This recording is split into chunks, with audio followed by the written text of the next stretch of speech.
Hello, everybody. Welcome once again to the LSL podcast.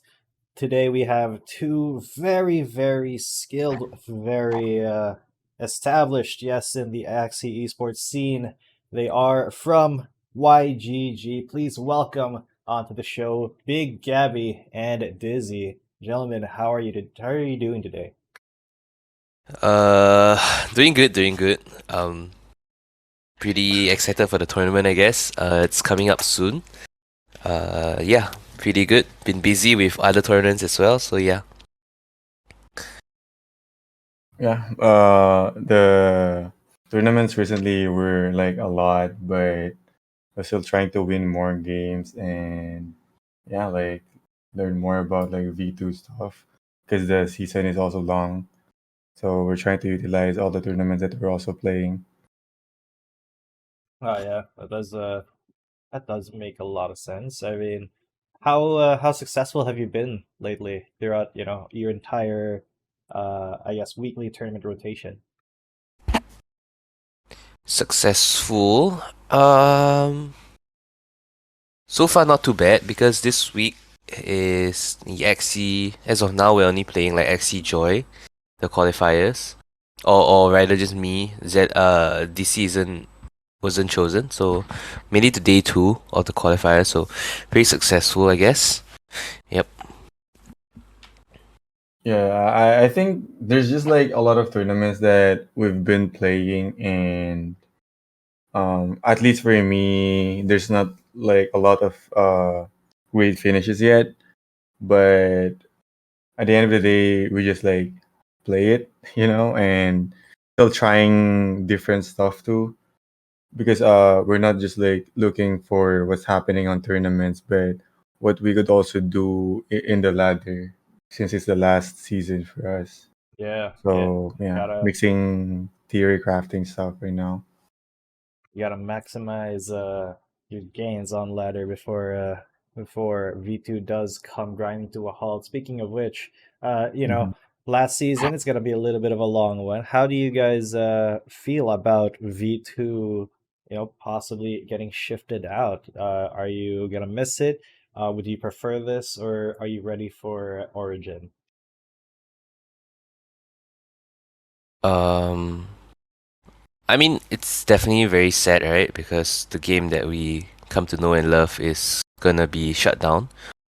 But I think it's for the better, honestly speaking. Like at first, I was a bit like I didn't really like the change and stuff because like it doesn't feel competitive in Origins. But like after listening to the devs talk about like this is not the end game, like they're implementing some ways of making the game competitive. So I think it's all right. It's just hard to deal with change, I guess, but eventually we'll be all right. So it's sad that V2 is leaving, but I think it's good for the XC community in general to be moving on to bigger and better things, I guess. Mhm. Yeah. Yeah, I think there's like a lot of potential with V3 to be honest. Like maybe after you play some games and try to tier craft some teams, you could see that there's really potential with the game. On the other hand, since the season is long for V2 and it might be the last, you also like maybe some people are in the like tough spot on thinking whether should I be focusing on using my resources and time to improve my V2 stuff, like in terms of like getting new axes or like theory crafting stuff for V2 because at the end of the day it's gonna be like gone, right? So you don't want maybe to spend a lot of like stuff with it, but also you also want to win in V2 still, right? Yeah. So it's really like a tough spot for now and like maybe for some competitive teams, guilds or like people like sometimes I do ask myself and my teammates as well like when is the like right moment or timing for us to focus more on origins because at the end of the day everyone would shift there Mm-hmm. and you also want to be like ahead of everyone in V3 because it kind of gives you an advantage as well to like get confidence with that game too. Yeah, that's true. So, when do you guys, when do you plan to start your transition into Origin? Then, like, are you gonna take a little bit of time after, in the later part of the season, or are you gonna just wait for V2 to be over before you really, start hyper focusing on the new game? I mean, in terms of a timeline, I think there's nothing really set like internally from our guild, like YGG. Like I think it's all up to the individual. We don't really have any set plan for that yet.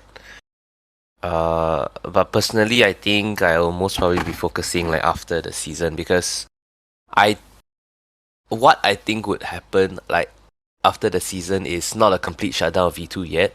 I think the game will still be running because I don't think Origins will be ready in time yet as well, right? So I think there just would be another very long off season for version 2, or maybe another month of long off season before like SLP earning is totally moved over to what you may call it, VG, right? Yeah. Or Origin, right? So Mm-hmm. most probably I think the right time for us competitive players, in my opinion, is right after the season. Because or rather right after the esports grant. Because I think there is still that fulfillment that we should kind of finish off and do well in the esports grant, I guess. So most probably it's after the season when it's during the off season of version 2, I guess. Yeah, I think like for me, it's just like we can still like try stuff during like the mid season of season this last season, or like during the end. Like it's really good that some other organizers or like guilds are trying to get tournaments with like V3, because it opens up like opportunities for everyone to try stuff and see other people create teams as well for V3. That means it opens up the mind of everyone that, oh, this team is actually possible. So if some people actually has these teams already in their inventory, they could already try it. And at least for us in like YGG, we have good amount of like resources for us to try those stuff. So it wouldn't limit us on learning more about like V3 as we still like play V2. So in terms of the timing, I feel like mid season of like this season is fine, where we could like start trying more origin stuff. Maybe the timing would be dependent on if we feel like we have the resources we need for V2, like for us to push the leaderboards already and focus some of our like time and theory crafting resources, or yeah, focus on origins already. That's it. That's good. At least you're starting to think about it in advanced terms. Uh, Mm-hmm. and you're talking about the resources that you have as a guild. And I just wanted to ask how much support uh, has YGG given both of you on your esports journey? Mm-hmm. Support. Well, I think support in XC specifically, a lot of people think about like in the monetary standpoint, like buying teams and stuff, and definitely YGG does provide that for us. So um I think that's something that it should be expected of every competitive guild, I guess. Like that's like the bare minimum, right, of getting XC support. So the next thing is I think the other form of support that I think is, which is more important, I think, is the teammate support, or like being supported by people who have like the right intentions, or like-minded, right? So for example, like-minded teammates, right? People who are very passionate about the game, people who have a very good perspective on the game. Those are all very good supports that YGG has provided me personally. Another one is, I think, just having good managers, right? Because our esports manager. He's a very good person, and he has the right intentions in mind. Um, his focuses are more skewed towards the competitive form of like data, so things like wins and performance in tournaments over things like, I don't know, SLP production, I guess, or like AXS production. So I see. that's that's pretty nice as well, right? So YGG specifically as a competitive guild, um, I mean YGG isn't the only one. I would think places like XCGG, MT8, Boos, they all have very good leaders as well. But specifically speaking of YGG, I think it's okay. I I Mm. I I think the support given is has been good so far. Mm. Yeah. How about the support given to you by your captain, Gabby? Is it good? That one's not good because this captain of mine, I don't know if you heard of him. His name is DC. I don't think he's a good captain. I really don't think he's a good captain. Because captains should lead by example by winning more, right? But this captain just isn't winning. Wow. Feels as though like it's a wasted spot. Wow. I, sh- Feels I, I like should my championships are like almost the same numbers as yours, if not. But yeah, as Gabby mentioned, YGG has like supported us with the resources that we need, at least the axes and all those like other stuff, including the people around it. I feel like we're in a very very good spot because when we started this like team, with our esports head, Mike, our main goal is to build a team, which focuses more on like the members in it that provides value to each other. Like we try to do this thing that we try to help each other by sharing our knowledge and stuff. So chemistry is very important within our team, and it feels like the success is like the good things that are happening with our team is because we're trying to continuously learn with each other and like support each other with whatever we need. Like everyone of us has like a good team that we're actually playing with, and because of that, other people's like let's say weaknesses are actually like covered because we share those like experiences with each other. So as a team, I feel like we're doing good in YGG, for at least for what we're seeing right now. That's And we're like I feel like we're in a good spot because our chemistry is really there. Like we gel with each other. Yeah, that's really good to hear. Like no one ego tripping, just everyone trying to help each other. Yeah. And that's like the Like right environment that you need. yeah. Like personally for me as like a team captain, I want everyone to win. Like everyone would have their like spotlight or like their moment in their like career here in YGG to win something.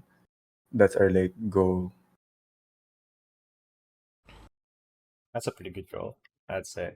So, and you know, YUG really, I've noticed, and everyone's kind of noticed that YGG just kind of beasts at tournaments these days. Like it's not uncommon to see a grand final that's at least one YGG member in it. So you guys have been recruiting a lot of players. You've been really improving your esports program. I just wanted to ask, like, what qualities do you look for, in a potential YGG player?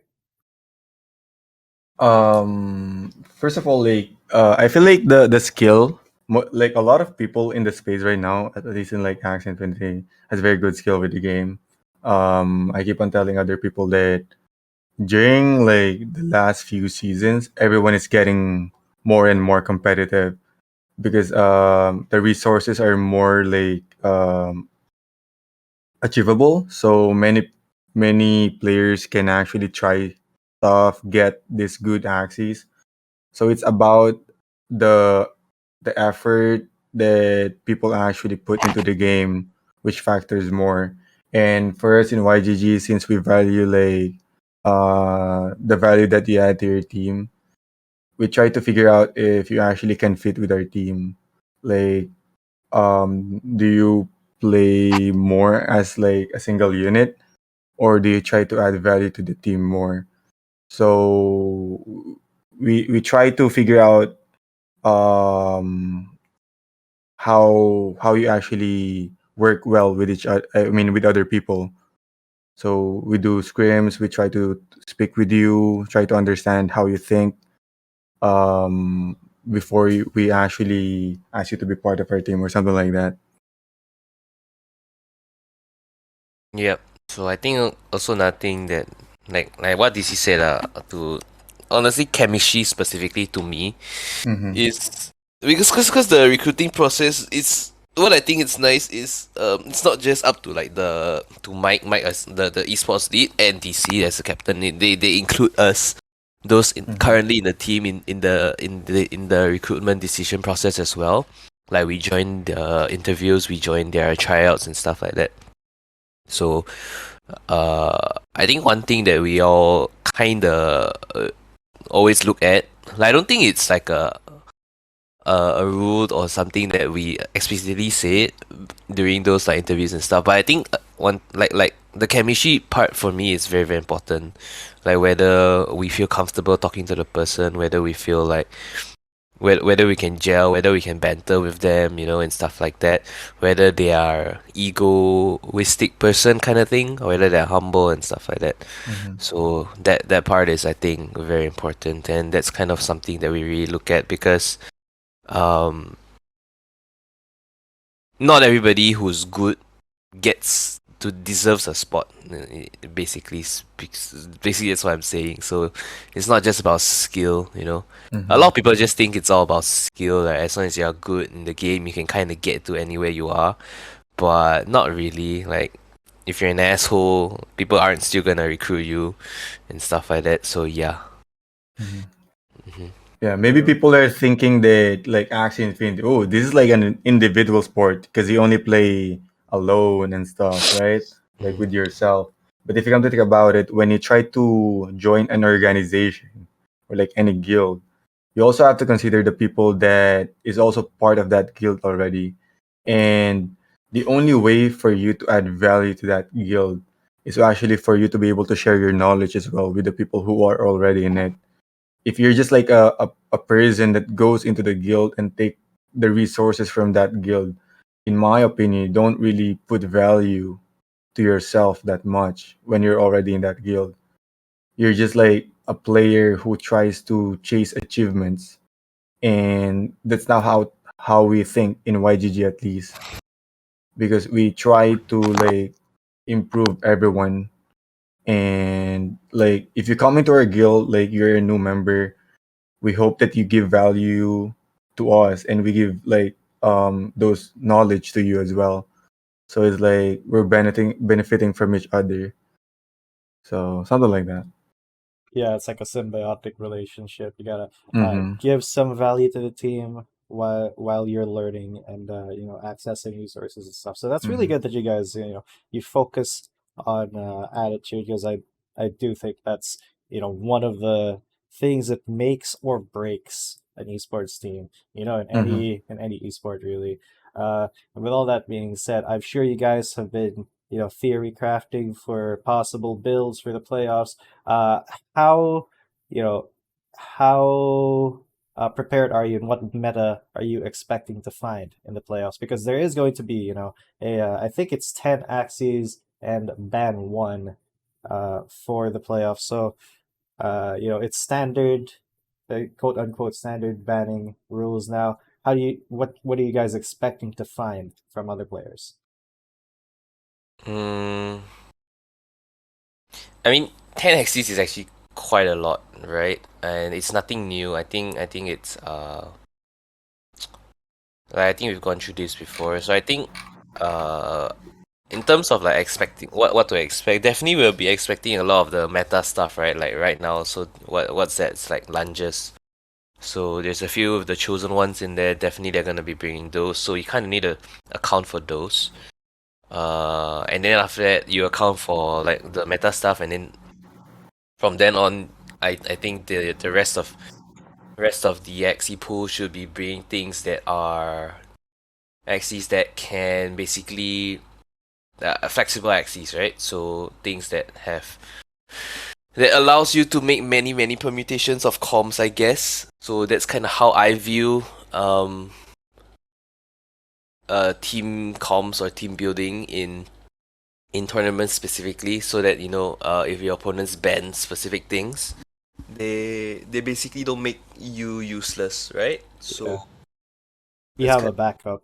yeah. So everything kind of needs to be able to fit with each other, and you kind of need to have a counter for the meta stuff going on right now. So a counter and flexibility. So that's kind of how I'm thinking about it right now. But in terms of like actual planning, I haven't really gotten into it. Because I mean it's still like 7 days out, right? You're still Yeah. time, and it usually just takes like a day or two. So closer towards the tournament, it's when usually we'll be starting to think about like our XC pools and stuff like that. So yeah. Yeah, it also helps when you actually know like your opponents, because you kind of feel when they're also bringing. So in terms of like the preparation, you try to prepare more like when it's like few days before the tournament, because you try to figure out like do you already see these like players like recently and see what they actually wanted to play. So that's why you're trying to be the most flexible guy that you can be during this like limited actually tournaments. So a lot of like tournament organizers have been trying to run this like limited stuff. It's very good for very experienced like players to be in this spot, because even if you get like a ban or something within your pool, you try to be more creative and figure out what you can do with it. Because I think it's the difference between playing a lot of like ladder games and like tournaments. You tend to be more creative, in my opinion, in tournaments, because sometimes you would feel like, oh, I don't have like a frontliner anymore, a midliner, or like a backliner, but you can still survive it because of the imagination that you can do within your pool. So in terms of like having this preparation, I feel like we don't need it that much at this point, because we've been constantly like playing a lot of like tournaments, and like maybe 1 or 2 days, as Gabby said, before the tournament, we're just gonna think about, oh, this is the most flexible like team that I could bring. Um, can this be countered by this certain like players or something like that? Because most of the people I think in the playoffs are people that we already met, so we kind of have an idea of what these people might bring as well. So like even as a team, we're gonna ask like each other, what do you guys think about my box or something like this, when the day comes. Yeah, that makes that does make a lot of sense, especially, everyone basically at the top of the ladder knows everyone else who deserves to be Mm-hmm. there. So, you run into them in arena, maybe get an inkling of what they're gonna bring to the tourney. Uh, and speaking of the tourney and the people who are gonna be playing with it, do you guys have a message to the other competitors in the playoffs, to all the other players there? What do you want them to know before the tournament? Do you want to psych them out? Do you want to wish them good luck? Or, floor is yours. Tell everyone else how you feel. I mean, just good luck, I guess. Not here to like start beef or anything. I honestly think the pool is everybody has a chance to win. So just may the best man wins, I guess. Um, I've always said this, that like it's not the most skillful who wins the tournament, it's the most luckiest person who wins the tournament. Because in terms of like skill, I think we're all like on par with each other. So that the thing that's gonna make or break the make the winner is gonna be the RNG. So may the odds be in your favor, I guess. So good luck. Hopefully I win it, right? Hopefully I'm the luckiest one. And I Yeah, get to win it. So, fingers crossed. mhm. Yeah, as Gabby said, there's so much RNG within the game. There's so much mind games even before you start the game. So everyone has a chance here because like everyone in the playoffs are like really good players and we know it, I think.